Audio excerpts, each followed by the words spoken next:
हर हर महादेव दोस्तों, स्वागत है आपका हमारे चैनल भक्ति पूजा में। तो दोस्तों, आज हम आपको एक ऐसी कथा सुनाने जा रहे हैं जिसे देखकर आप बहुत हैरान हो जाएंगे। तो कथा का नाम है कि महादेव ने क्यों रोकी हनुमान की शक्ति। तो चलिए वीडियो को शुरू करते हैं। हर हर महादेव दोस्तों, एक रोज कैलाश पर्वत पर भगवान महादेव जी का डमरू मौन था, उनका त्रिशूल स्थिर था। महादेव गहन ध्यान में लीन थे। माता पार्वती बार बार महादेव की ओर देख रही थी, लेकिन महादेव अभी तक बस मौन ही थे। देर बाद पार्वती बोली, स्वामी, आज आपकी भुकोटी तनी हुई है। क्या सृष्टि में कोई संकट आने वाला है? आप इतने चिंतित क्यों लग रहे हैं? माता पार्वती की बात सुनकर महादेव ने अपने नेत्र खोले, लेकिन जब उनकी आंखों में चिंता थी, महादेव बोले, देवी, संकट नहीं, पर एक ऐसी शक्ति जन्म ले चुकी है जिसे यदि अभी न रोका गया तो वह स्वयं ही अपने विनाश का कारण बन जाएगी। ऐसी कौन सी शक्ति है प्रभु? माता पार्वती ने पूछा। महादेव बोले, वह मेरा ही अंश है, हनुमान। इसकी शक्ति दिन प्रतिदिन बढ़ती जा रही है और अगर उसे समय रहते नहीं रोका गया तो कहीं न कहीं हानि पहुंच सकती है। माता पार्वती बोली, फिर तो प्रभु आपको ही कुछ सोचना होगा और उसे रोकना होगा। इधर बालक हनुमान अब किशोर हो चुके थे। उनकी शक्ति दिन प्रतिदिन बढ़ती जा रही थी। एक दिन उन्होंने पूरा पर्वत उछाल दिया। हाँ हाँ, कितना मजा आ रहा है इस पर्वत को उछालने में, सचमुच कितना आनंद है। पर्वत भयभीत होकर बोला, नहीं नहीं, मुझे छोड़ दो, मुझे भय लग रहा है। ऐसा मत कीजिए, मुझे छोड़ दीजिए। हनुमान ने हंसते हुए बोले, अच्छा ठीक है, अगर तुम कहते हो तो मैं तुम्हें छोड़ देता हूँ। ऐसा कहकर हनुमान जी ने पर्वत को रख दिया, लेकिन इसके बाद उन्हें एक नई शरारत सूझी। अब उन्होंने समुद्र को अपना खिलौना चुना। अब तो समुद्र के साथ खेलने में मजा आएगा। समुद्र घबराकर बोला, अरे यह क्या? यह मेरी ओर क्यों आ रहा है? सब ठीक तो है ना? कहीं पर्वत के बाद अब मेरे साथ भी वे कुछ करने तो वाला नहीं है। हनुमान मुस्कुराते हुए समुद्र के पास पहुंचे और जोर जोर से फूंक मारने लगे, जिससे समुद्र के लहरें आकाश को छूने लगी। समुद्र चिल्लाया, नहीं, ऐसा मत करो बालक, रुक जाओ रुक जाओ। लेकिन हनुमान हंसते रहे। कितना मजा आ रहा है। समुद्र की लहरें आसमान तक उठने लगी। यह देवताओं के लोग कांप उठे। हनुमान की इस हरकत को देखकर इंद्रदेव क्रोधित हो उठे। यह वानर बालक अपनी मर्यादा भूल चुका है। इसे यदि रोका न गया तो यह देवलोक को नष्ट कर देगा। एक देव बोले, आप बिल्कुल सही कह रहे हैं, हमें अपने ब्रह्मदेव के पास जाना चाहिए, वही हमारी मदद कर सकते हैं। सभी देवता एकत्र होकर ब्रह्मदेव के पास पहुंचे। ब्रह्मदेव बोले, मैं तुम सबकी पीड़ा समझ रहा हूँ, लेकिन अब महादेव ही है इसका समाधान जानते हैं, यही उनका अंश है, हमें उनके पास ही जाना होगा। अब सभी कैलाश पर्वत महादेव के पास पहुंचे। देवताओं ने, प्रभु, हनुमान की शक्ति का अद्भुत है, पर वह अभी उद्देश्यहीन है। हम चाहते हैं कि आप उसे दंड दें और बांध दें। यह सुनकर महादेव ने इंद्र की ओर कठोर दृष्टि से देखा। वह अपराधी नहीं है, पर शक्ति को समय रहते न रोका गया तो वह शक्ति पाप बन सकती है। इंद्रदेव ने पूछा, तो आप क्या उसे कैद करेंगे? महादेव कुछ क्षण मौन रहे और फिर बोले, हाँ देवी, यह कैद नहीं, दंड है, एक परीक्षा होगी। इसके लिए मुझे भेष बदलकर उसके पास जाना होगा। यह सुनकर सभी देवता एक दूसरे की ओर देखने लगे। महादेव योगी का रूप धरकर धरती पर पहुंच गए। हनुमान जी के पास पहुंचे। उस समय हनुमान जी फिर से पर्वत उछाल रहे थे। योगी बोले, ओम नमः शिवाय, ओम नमः शिवाय। हनुमान ने योगी को देखा और हंस पड़े। हे योगी, आप इतने शांत क्यों हैं? आइए मेरे साथ पर्वत उछालिए, देखिए ना कितना आनंद आ रहा है। योगी बोले, वत्स, क्या तुम्हें अपनी शक्ति पर गर्व है? हनुमान बोले, नहीं, मुझे तो बस आनंद आता है। आप भी करके देखिए, आपको भी मजा आएगा। यह योगी का स्वर गंभीर हो गया। आनंद में उन्माद में अंतर होता है। बाला हनुमान ने उपहास से कहा, आप कौन है योगी? जंगल में रहते हैं, आपको शक्तियों का क्या ज्ञान? योगी बोले, अपनी शक्तियों पर इतना घमंड अच्छी बात नहीं। मूर्ख, शक्तियों नष्ट होने में पल भर नहीं लगता, बस एक ही श्राप ही काफी है। यह सुनकर हनुमान कांप गए। योगी का रूप बदल गया। त्रिशूल, जटाएं और दिव्यता के साथ स्वयं महादेव प्रकट हुए। हनुमान भयभीत होकर बोले, महादेव, क्या मैंने कुछ गलत किया? महादेव ने स्नेह और कठोरता दोनों से हनुमान को देखा। नहीं वत्स, तुम्हारी शक्ति तुम्हें भटका रही है। हनुमान रो पड़े, क्षमा करे प्रभु, यदि ऐसा है तो मुझे दंड दीजिए। महादेव बोले, दंड नहीं, महत तुम्हें कैद किया जाएगा, यदि यही तुम्हारी शिक्षा होगी। कैद? हनुमान चौंके, लेकिन मैंने किसी को हानि नहीं पहुंचाई। महादेव बोले, कैद तुम्हारे शरीर की नहीं, तुम्हारी शक्ति की होगी। हनुमान घबरा गए।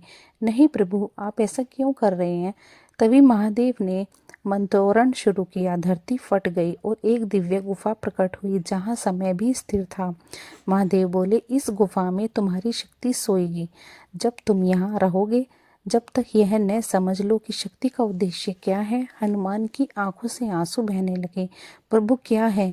मैं फिर भी कभी मुक्त हो पाऊंगा? महादेव बोले, हाँ, यदि जब जब तुम्हारा हृदय स्वयं कहे कि अब तुम अपनी शक्तियों का दुरुपयोग नहीं करोगे और जब तुम सेवा के लिए तैयार हो जाओगे। इतना कहकर महादेव ने हनुमान जी को कैद कर लिया और कैलाश की ओर लौट आए। इधर जब माता अंजनी को यह बात पता चली, वे व्याकुल हो उठी। क्या महादेव ऐसा कैसे कर सकते हैं? वे मेरे हनुमान को बंदी कैसे बना सकते हैं? मैं भी कैलाश जाकर इस बात का बारे में पूछूंगी और इसके बारे में उनसे उत्तर मांगूंगी। कुछ ही देर बाद माता अंजनी कैलाश पर पहुंच गई और उन्हें हाथ जोड़कर प्रणाम किया। महादेव, हाँ कहो ना अंजनी, कैसे तुम्हारा कैलाश पर आना हुआ? मेरे पुत्र हनुमान को क्यों कैद किया है? आप ही बताइए। बालक हंसेंगे खेलेंगे नहीं, आखिर यह सब कौन करेगा? महादेव बोले, माता, यदि मैंने ऐसा न किया होता तो वह सृष्टि में अकेला पड़ जाता। कभी कभी माँ से दूर जाना ही पुत्र को महान बनाता है। अंजनी ने भर्राए स्वर में कहा, एक माँ के लिए इससे बड़ा दंड क्या होगा? प्रभु की उसका पुत्र कैद में है, लेकिन हमें यह तो बता दीजिए कि हमारा पुत्र है कहाँ? उधर दूसरी ओर हनुमान जी गुफा के भीतर अकेले थे।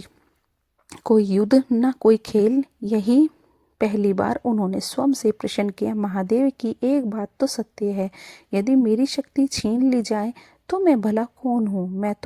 मैं तो यह भी नहीं जानता, क्या मैं सचमुच अपनी शक्ति का गलत इस्तेमाल कर रहा था? क्या मेरे कारण सभी इतने परेशान हो रहे थे? जाने अनजाने में मैंने कितना गलत किया। ऐसे ही कई दिन बीतते गए। कुछ दिन उस गुफा के भीतर रहने के पश्चात उसे ध्यान लगाना शुरू किया। धीरे धीरे उसके भीतर परिवर्तन आने लगे। एक दिन उसे समझ में आया कि शक्ति स्वयं के लिए नहीं, किसी और के लिए होनी चाहिए। शक्ति दूसरों की सहायता के लिए होती है और मैं तो उसे बेकार ही इस्तेमाल कर रहा हूँ। तभी अचानक गुफा में एक शब्द गूंजा, राम। यह अद्भुत चमत्कार देखकर हनुमान जी चौंक उठे। तभी पूरी गुफा में प्रकाश भर गया। कुछ क्षणों बाद वहां महादेव प्रकट हुए। महादेव बोले, वत्स, अब तुम्हारी कैद समाप्त होती है। हनुमान जी ने हाथ जोड़कर कहा, मुझे इसका अर्थ समझाइए। आखिर मेरी भक्ति किसके लिए है? महादेव बोले, राम के लिए।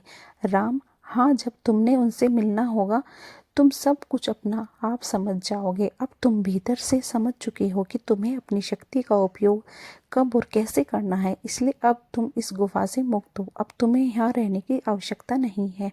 तभी त्रिशूल की एक चोट से वह गुफा पल भर में विलीन हो गई। वह देखकर हनुमान की आंखों में तेज था, पर उसमें अहंकार नहीं था। हनुमान बोले, यदि यही कैद है तो प्रभु, मैं जीवन भर कैदी रहना चाहता हूँ, राम का भक्त बनकर। राम राम सुनकर महादेव मुस्कुरा दिए और आशीर्वाद देकर वहां से अंतर्ध्यान हो गए।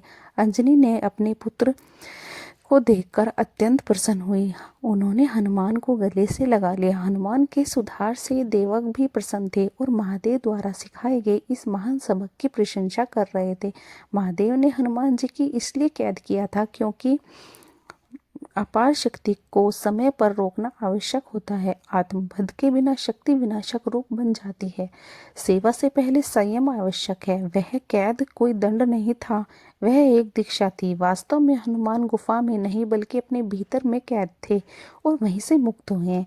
इसके बाद प्रभु श्री राम और रावण के बीच युद्ध हुआ। इस युद्ध में अनेक वीर महारथी योद्धाओं ने भाग लिया। पुत्र इन्हीं में रावण का पराक्रमी पुत्र मेघनाद भी था, जिन्होंने अपने पिता को पूर्ण सहयोग दिया। पिता की आज्ञा पाकर मेघनाद ने लक्ष्मण जी के साथ युद्ध किया। उन दोनों के बीच युद्ध अत्यंत भीषण था, क्योंकि मेघनाद अत्यंत शक्तिशाली योद्धा था।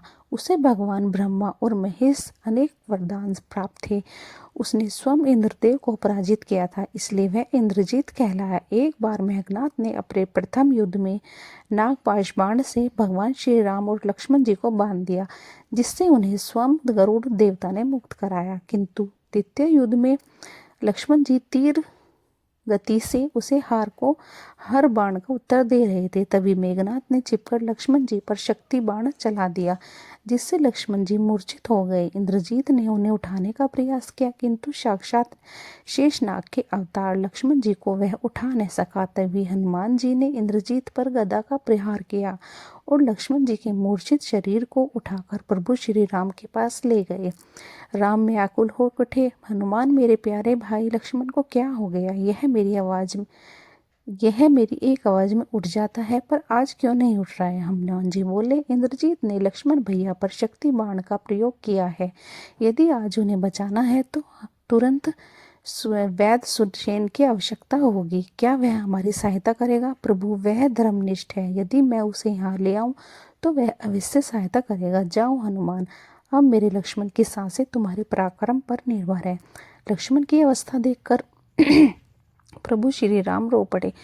हनुमान जी ने उनके आंसू देखे और विलंब हो उठे, लंका की ओर बढ़ चले। रात का समय था। हनुमान जी लंका में वैद्य सुसेन का निवास ढूंढते हुए पहुंचे। वैद्य सुसेन के घर पर दीपक जल रहा था। वे घर के बाहर बैठे कुछ औषधियों का मिश्रण तैयार कर रहे थे। हनुमान जी समझ गए कि यही वैद्य सुसेन है। हनुमान जी को देखकर वह घबरा गए। कौन हो तुम और इस लंका में किस लिए आई हो? हे वैद्यराज, मैं रामदूत हनुमान हूँ। प्रभु श्री राम के अनुज लक्ष्मण जी युद्ध भूमि में मूर्छित हो गए। उनके प्राण संकट में हैं। आओ चलकर उनका उपचार करो। वत्स, मैं रावण की सेवा में हूँ। यदि उसने जान लिया कि मैं श्री राम की सहायता कर रहा हूँ तो वह मुझे दंड देगा। यह मेरे लिए बहुत कठिन है। वैद्य, आज धर्म, करुणा और मानवता आपको पुकार रही है। क्या वैद्य का धर्म केवल राजा की सेवा तक ही सीमित है या वह प्राण रक्षा से ऊपर है? हनुमान जी ने जब देखा कि वैद्य शंका में है, उन्होंने बिना देर किए उनके घर सहित अपने कंधों पर उठा लिया। क्षमा करना वैद्यराज, मेरे लिए ऐसा करना अनिवार्य था। आपको लक्ष्मण जी के प्राण बचाने हैं, आपकी सहायता की आवश्यकता है। प्रभु श्री राम को अपना आप मना मत कीजिए, बस मेरे साथ चलिए। हनुमान जी सुशन वैद्य को लेकर युद्ध भूमि में उतरे। श्री राम, सुग्रीव, विभीषण, जामवन सभी चिंतित खड़े हैं। वैद्यराज, मेरे प्राण समान भाई की रक्षा आपके हाथों में है, कृपा करके कुछ कीजिए। प्रभु, इनकी मूर्छा सामान्य नहीं है, यह शक्ति बाण का प्रभाव है। इंद्रजीत ने ब्रह्मास्त्र से तीर शक्ति का प्रयोग किया है। वैद्यराज, बताइए ना, कोई उपाय है क्या? मेरे भाई को ठीक करने का उपाय तो है, किंतु बहुत कठिन और दुर्लभ। आप बताइए तो सही श्रीमान जी। क्या बताऊं हनुमान, यहाँ से हिमालय पर्वत तक सूर्य उदय तक लौट आना असंभव है, इसलिए बताने से क्या लाभ? वैद्यराज ने अपने प्रभु के लिए हिमालय तो क्या, पूरे ब्रह्मांड का चक्कर भी लगाकर लौट सकता है। आप बताइए तो सही, असंभव तो असंभव ही रहेगा। कहाँ लंका का समुद्र तट और कहाँ हिमालय, कौन सी जगह संजीवनी बूटी? प्रभु, आपका इस दास से विश्वास उठ गया। हनुमान, कैसे पृथ्वी के दूसरे छोर से आएगी वह बूटी? एक ही रात में प्रभु कर्मवीर सोचते नहीं, केवल कर्मरत हो जाते हैं। आप आज्ञा तो दें प्रभु, मुझे पूर्ण विश्वास है बजरंग इस कार्य में भी सफल होंगे। प्रभात की पहली किरण से पूर्व संजीवनी लेकर यदि मैं नहीं लौटा तो मैं अपना मुंह कभी किसी को नहीं दिखाऊंगा।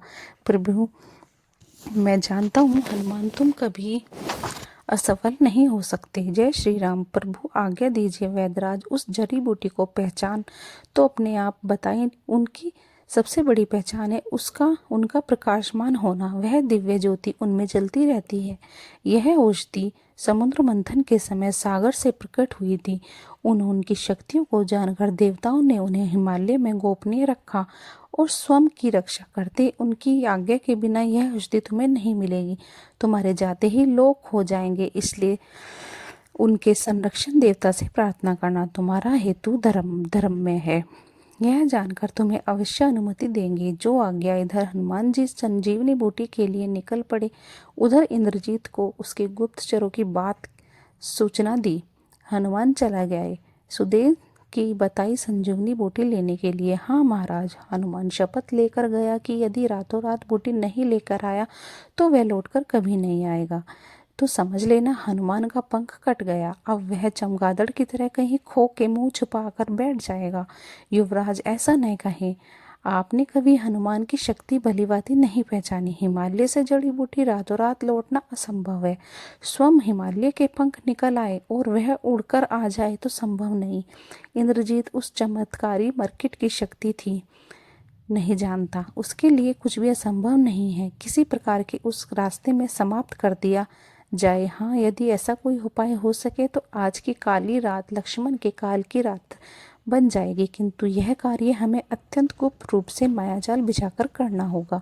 शुक, तुम अपने सबसे निकट विकट मायावी कालनेमी को तुरंत उपस्थित होने का आदेश दो या ठहरो। उस अद्भुत मायावी के पास हम स्वयं चलेंगे।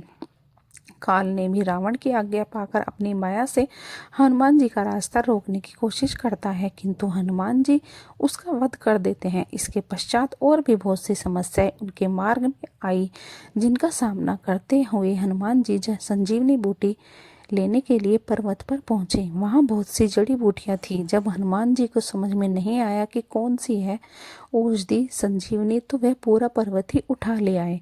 वापसी में अयोध्या नगरी पड़ती है। भरत जी से उनकी भेंट अत्यंत करुणा से भरी हुई। भरत जी को लगता है कि हनुमान जी कोई शत्रु है जो आकाश मार्ग से अयोध्या को नुकसान पहुंचाना चाहते हैं। इधर इसलिए वे उन पर बाणों की वर्षा कर देते हैं। हनुमान जी घायल होकर पृथ्वी पर गिर जाते हैं और राम राम पुकारने लगते हैं। राम, अरे मेरे भैया, प्रभु श्री राम का नाम लेने वाले आप कौन हैं? आप भैया भरत हैं ना? मैं प्रभु श्री राम का सेवक हनुमान हूँ। आपकी महान छवि की गाथाएं प्रभु श्री राम अक्सर मुझे सुनाते रहते हैं। इसके बाद हनुमान जी और भरत जी के बीच करुणा में संवाद होता है। तत्पश्चात भरत जी से विदा लेकर वह बिना देर किए हनुमान जी जड़ी बूटी लेकर लंका पहुंच जाते हैं। सब हनुमान जी की बहुत